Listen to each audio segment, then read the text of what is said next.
Welcome to the No Budget Indie Filmcast, where we dip into the independent film universe to highlight those little films that you might not have heard about elsewhere. Will you agree with our panel, or will our panel agree with each other? Tune in to find out. I am Milo Dennison, and with me, as always, is Claire Milan. Hello. And Cathal Feeney. Hello. All right, Claire, what's on the agenda today? So this week we sat down to watch a film called Conspiracy Cruise. It's written and directed by Brad Abrahams, and it's inspired by a real-life cruise that set sail in Florida in 2016, which largely had which a large attendance of conspiracy theorists. So this film is about an ex-musician called Gordon Pike, who's now a conspiracy crusader, who's offering a workshop on secret governments, aliens, and other conspiracy theories. It's quite an interesting thing because it is based on a real cruise, and I looked up a mini documentary about the real cruise. All these people came together and they all believed in all these conspiracies, and these to have these conferences and everything. With this one, it's a less successful cruise than the real one. It's like very few people have turned up, and the guy in Gordon Pike, who's this ex-musician, he's leading it, and he's nearly doubting his own conspiracy theories. And like some of the people in the cruise, some of them don't believe in tax, some of them believe in dragon people, and others believe in all sorts of different things. And so they're in one room, and he's giving this presentation, and he comes out and he's really disappointed, and then he rings his mother, looking, pretending, oh, everything's okay, and he's very disillusioned. And something happens in the end, and he's about to walk off, and there might be a real conspiracy within this conspiracy cruise. But I really enjoyed it. It was quite an interesting film. It was interesting the way it was filmed as well, because in one point it was filmed, the camera was his eyes, so it kind of gave you a bit of a disoriented feel, and you feel actually very sorry for the guy as well, because he's kind of a failed musician, and he's kind of out of shape, and I don't know, you just feel really sorry for him. And when he's ringing his mother and telling his mom, like, oh yeah, everything's okay, and what he's doing, you just feel him, you can feel like he's losing hope. But yeah, I really enjoyed it. It's described as kind of a horror film. So there was horror elements to it, but it wasn't as much horror as I thought. But yeah, I thought it was quite interesting. Like there was nothing exceptional about it, but I thought it was interesting, and it made me watch the real documentary on this conspiracy cruise.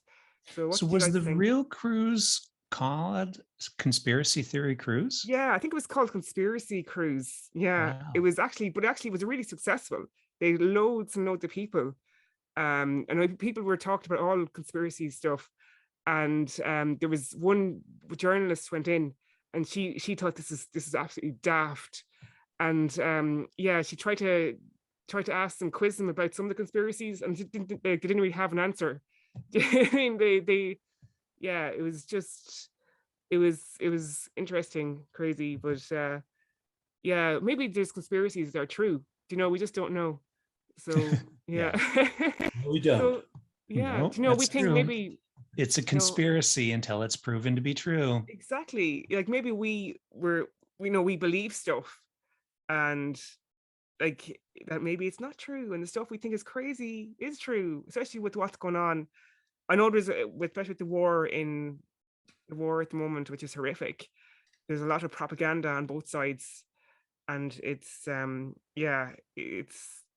people are throwing around every stuff, and it's a bit crazy.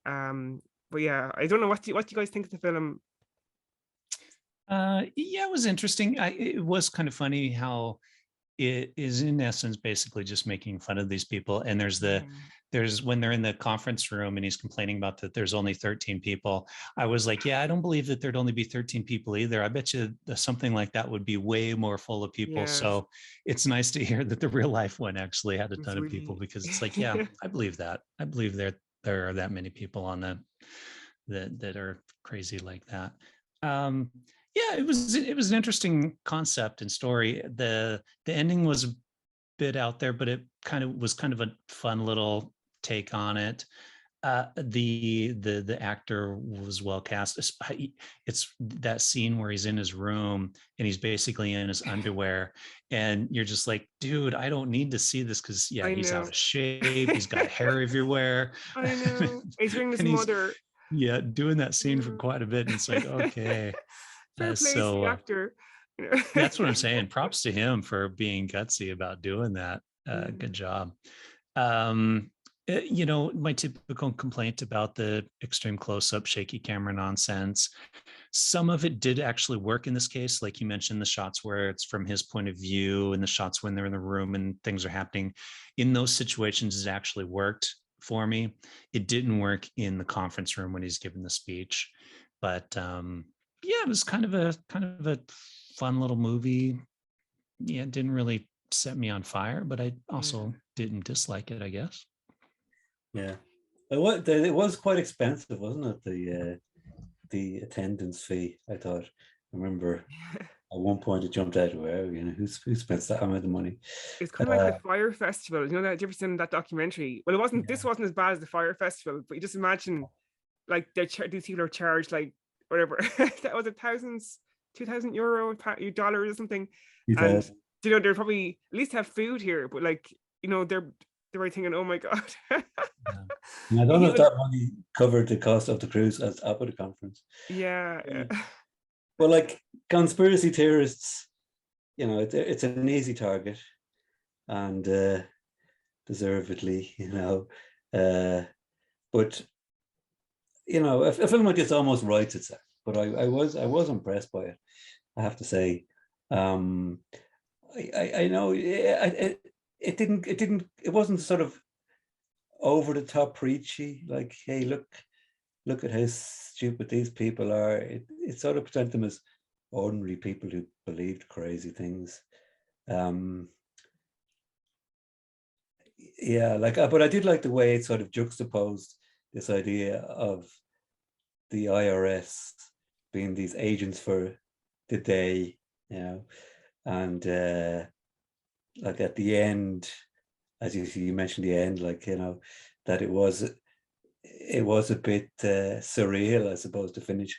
And rather than you could, depending on where you were coming from, whether you were conspiracists or just a normal person, will say that you could believe what you want to believe. So you could either believe that he's been exposed for the charlatan that he is, or it's actually more evidence for the existence of these, trolling, that are out to get us all.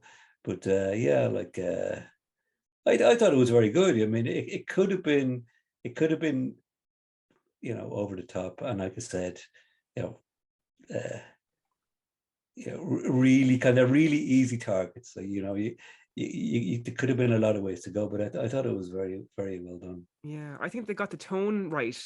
It's interesting because they didn't go too far in conspiracy theory. They didn't make them out to be actually crazy people. They were kind of normal people in one way, So I thought the tone was great, and they had the comedic element of it, and wasn't pushed so far. And as you said, it did kind of write itself, the film, but the production values were very high, even though they did use green screen, but it just was still like, the production values were still fairly high, I thought, and it worked. The style of it and the production, the look of it worked with the tone as well, I thought. Yeah, I think so too. Especially with the not being too preachy, because clearly there's a message here. They do it in kind of a funny way, and I think of like Adam McKay films these days. His are getting a bit preachy about the content. He did the Don't Look Up, with the asteroid invading Leonardo DiCaprio. Yeah. Don't Look Up, is that right? Yeah, so he did that. He did one on Dick Cheney and stuff, and he's getting a bit preachy with some of his satire, to whereas this is just kind of a nice bit of comedy that you could kind of take it for what it is, which I think works in this scenario. Yeah, definitely. Yeah. And I thought, like, so some of the targets that he highlighted, it was perfect.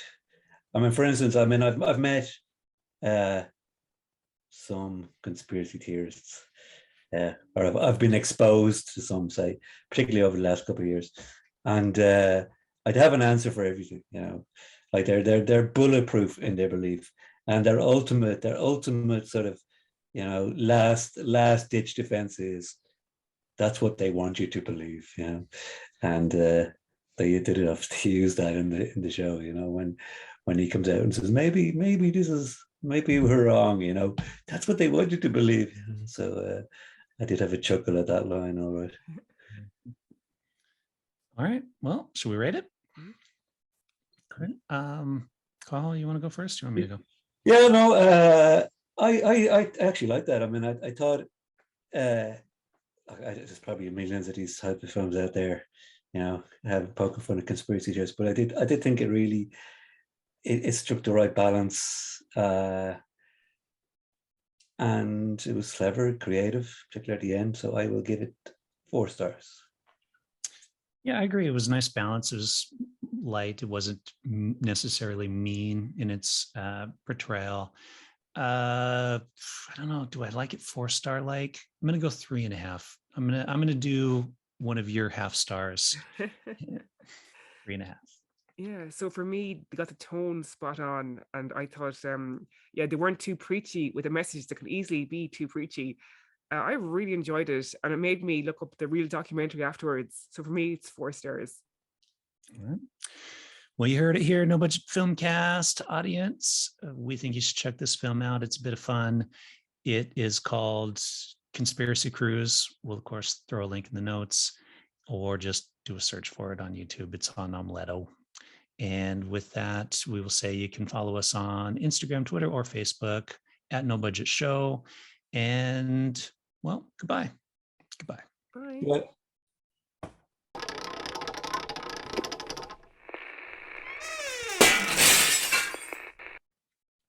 Changed my outro a little bit there and kind of threw me off.